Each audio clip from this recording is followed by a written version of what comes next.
હા તો પ્રશ્ન પણ એ જશે ને.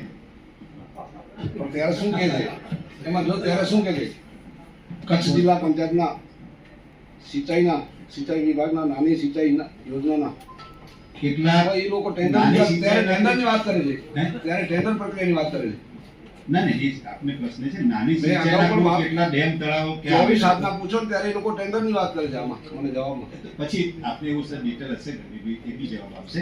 પણ જે પ્રશ્ન આપનો છે તે મુજબ નાની સિંચાઈના 17 નાની સિંચાઈ યોજના આવેલ છે અને તમામ એ જે ડેમો છે એમાં પછી કેનાલ પણ બનાવેલી છે એવો એમનો આપણો સિંચાઈ વિભાગનો જવાબ છે. આમાં શું ત્યારે સાહેબ મને એ લોકો શું જવાબ આપે છે 24/7 કે ચોમાસા પછી કામ કરશું.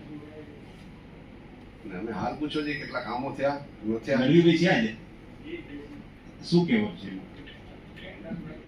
5 લાખ નું કામ નથી તો મારી સાથે 15 વખત ઝડપ કરીએ કામ માટે ઝડપ કરીએ. લોકસભા ચૂંટણીનું આચારસંહિતા લાગી ગઈ તેના પાછળથી કામ ચાલુ કર્યા કોઈને ખબર નથી પડવા દીધી આખા જિલ્લામાં. સાહેબ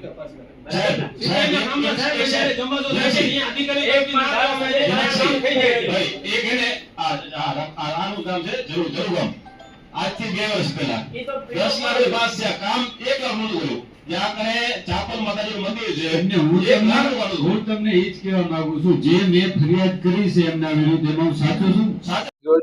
જિલ્લા પંચાયતની સામાન્ય સભામાં સ્ટેમ્પ ડ્યુટી અને રોયલ્ટીની ગ્રાન્ટની આયોજન કરવામાં આવ્યું. સ્ટેમ્પ ડ્યુટીના 12,75 લાખ, રોયલ્ટીના 6,58 લાખ, ટોટલ કુલ મળી 19 કરોડ ને 33 લાખનું આયોજન આજની સામાન્ય સભામાં સૌ જિલ્લા પંચાયતના સદસ્યોના સહમતિ અને સહકારથી પસાર કરવામાં.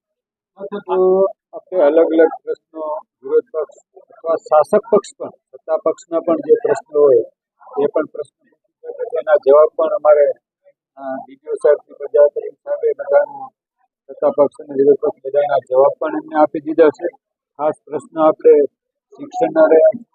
આપ સૌ જાણો છો થોડા સમય પહેલા ગાંધીનગર ભૂપેન્દ્રભાઈ પટેલ મુખ્યમંત્રીશ્રીએ કચ્છના પ્રશ્નોનો સોલ્યુશન નીકળે એના માટે બધા જ ધારાસભ્યોશ્રીને ત્યાં બોલાવે અને એમની સાથે કચ્છના જે પણ પ્રશ્નો છે એની આપલે કરેલ અને શિક્ષણ પ્રત્યેની જે આપણે કચ્છમાં ઘટ રહેલી છે એમના સૌ ધારાસભ્યોએ ત્યાં રજૂઆત કરેલી અને એ રજૂઆતને ધ્યાને લઈ ગુજરાતમાં અને કચ્છમાં ટૂંક જ સમયમાં જે શિક્ષકોની ભરતી કરવામાં આવશે એ પ્રશ્ન ટૂંક સમયમાં હલ થશે. આજના સામાન્ય સભા ઉપરાંત પણ થોડા દિવસ પહેલા પણ મને સિંચાઈ સમિતિ સિંચાઈના પ્રશ્નોનો રજૂઆત ગામડાઓમાંથી આવેલી ત્યારે પણ મેં સિંચાઈના વિભાગના મંત્રીશ્રીને, મુખ્યમંત્રીશ્રીને અને જિલ્લા પંચાયતના ડીડીઓ સાહેબનું પણ મેં ધ્યાન દોર્યું, લેખિત અને મૌખિક ધ્યાન દોર્યું છે અને બધાએ ખાતરી આપી છે કે કાંઈ પણ એવું તપાસ કરવામાં કાંઈ નીકળશે તેના સાથે પગલાં જરૂર નથી. કોઈ કારણસર એમને બીમારી હોવાના કારણે બંનેના કારણો પૂછવામાં આવ્યા.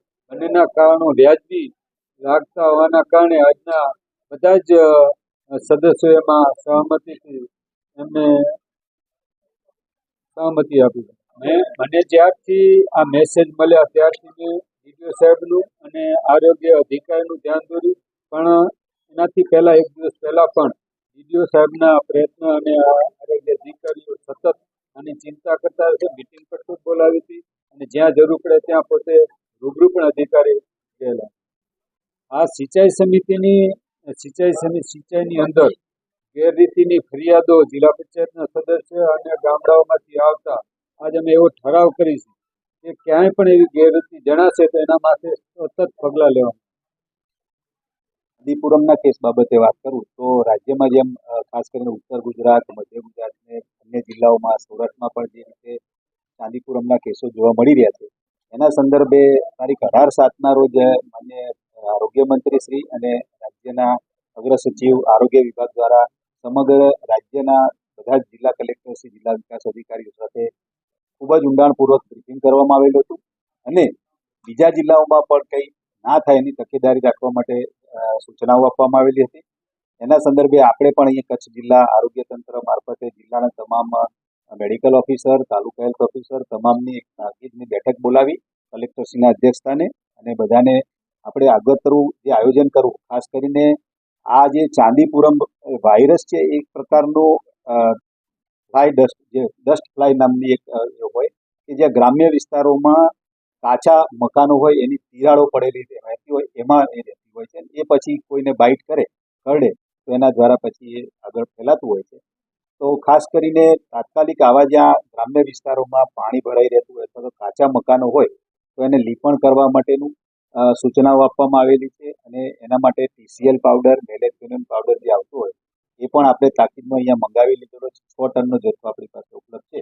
એટલે ખાસ કરીને ડસ્ટિંગની કામગીરી જો આપણે કરીએ તો આ ક્યાંય ફેલાય. આ એક એપિડેમિક એટલે એવો કોઈ ચેપી રોગ નથી કે જે ફેલાય, પણ ખાસ કરીને 14 વર્ષથી નીચેના બાળકો હોય એમાં આમાં શક્યતા રહેતી હોય છે. કચ્છ જિલ્લામાં આપણે એક દેવપર ગામ છે નખત્રાણા તાલુકાનું, એમાં એક રિયા રાઠોડ કરીને એક નાની 1.5 વર્ષની બાળકીને અત્યારે આવેલું હતું. તો એને તાત્કાલિક સારવાર માટે આપણે જનરલ હોસ્પિટલમાં એને એડમિટ કરવામાં આવેલી છે. અને અત્યારે એની પર્સનલી મેં પણ ડૉક્ટર સાથે વાત કરેલી છે, ડૉક્ટર રેખાબેન સાથે. અને આપણા મુખ્ય જિલ્લા આરોગ્ય અધિકારી શ્રી ભાઈ ફુલમાલીભાઈ છે એ પણ સતત એ મુખ્ય જિલ્લા આરોગ્ય અધિકારી ફુલમાલી અને ડૉક્ટર બુચ બંને પણ એના સતત સંપર્કમાં છે. અને જરૂર પડાય તો આપણે આગળ પણ કરવાની તૈયારી છે, પણ હાલના સંજોગો જોતા એવું લાગતું નથી.